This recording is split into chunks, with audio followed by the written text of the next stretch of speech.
Evening பசிக்கிற மாதிரி இருக்குது, ஏதாவது ஸ்நாக்ஸ் செய்யலாமான்னு யோசிச்சப்போ நமக்கு தெரிஞ்ச சிம்பிள் அண்ட் ஈஸி ஸ்நாக் இந்த பஜ்ஜி தான். ஆனால் பிடிச்சதும் கூட. ஸோ இதையே செஞ்சிடலாம் அப்படி சொல்லிட்டு நான் இந்த பஜ்ஜி பண்ணுறதுக்கு ரெடிமேட் மிக்ஸ் தான் யூஸ் பண்ணுறேன். சக்தி பஜ்ஜி மாவு மிக்ஸ்.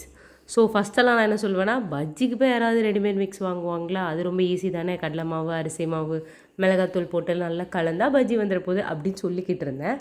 பட் நானே இப்போல்லாம் பார்த்திங்கன்னா ரெடிமேட் மிக்ஸ் தான் வாங்கி யூஸ் பண்ணுறேன். ஏன்னா இது ரொம்ப ஈஸியாக இருக்குது. வாழைக்காய் மட்டும் இது பண்ணால் போதும், நம்மளுக்கு ஒரு 5 நிமிஷத்தில் பஜ்ஜி ரெடி ஆகிடும். ஸோ அதனால் எப்பயுமே வச்சுக்கிறது, நம்மளுக்கு ஏதாவது ஸ்நாக்ஸு சாப்பிட்ணுன்னு தோன்றப்ப இந்த மாதிரி வாழைக்காய், குடமிளகா இதுலலாம் எதுலையாவது பஜ்ஜி போட்டு சாப்பிட்டுக்கலாம் அப்படின்னு சொல்லிட்டு எப்போவுமே வாங்கி வச்சுப்பேன். ஸோ அதுதான் இன்றைக்கும் பண்ணிகிட்ருந்தேன். இது கூடவே ஒரு நல்ல காஃபி, ஸ்ட்ராங்கான காஃபியோட ஒரு பஜ்ஜி சாப்பிட்டு பாருங்களேன், வேறு லெவல் ஸ்நாக்காக இருக்கும். ஸோ அதுதான் நான் ரெடி பண்ணிக்கிட்டு இருந்தேன். நான் எப்போவுமே இன்ஸ்டன்ட் காஃபி மிக்ஸ் தான் யூஸ் பண்ணுறேன். ஏன்னா எனக்கு ஃபில்டர் காஃபிலாம் போட தெரியாது. அது இல்லாமல் அது ரொம்ப பெரிய வேலையும் கூட.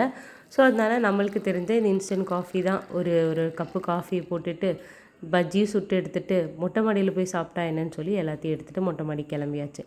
அங்கே போனதும் என் பையன் அவனோட திங்ஸ் எல்லாம் எடுத்துகிட்டு வந்து விளாட ஆரம்பிச்சிட்டான். ஸோ அவனுக்கும் பஜ்ஜி கொடுத்துட்டு, அவனுக்கும் இந்த ஸ்நாக் ரொம்ப பிடிக்கும். ஸோ பஜ்ஜி கொடுத்துட்டு, எனக்கு வந்து காஃபியில் பஜ்ஜி டிப் பண்ணி சாப்பிட்டா ரொம்ப பிடிக்கும். ஆக்சுவலி செம்ம டேஸ்ட்டாக இருக்கும். நீங்களும் யாராவது சாப்பிடுவீங்கன்னா கமெண்ட் பண்ணுங்கள், இல்லைனா ட்ரை பண்ணி பாருங்களேன். ட்ரை பண்ணி பார்த்துட்டு எப்படி இருக்குன்னு சொல்லுங்கள். எனக்கு ரொம்ப பிடிக்கும். என் ஹஸ்பண்ட் கிட்ட கேட்டால் அவங்க வேணான்னு சொல்லிட்டாங்க. நம்மளோட சேனல் உங்களுக்கு பிடிச்சிருந்தா சப்ஸ்கிரைப் பண்ணிக்கோங்க.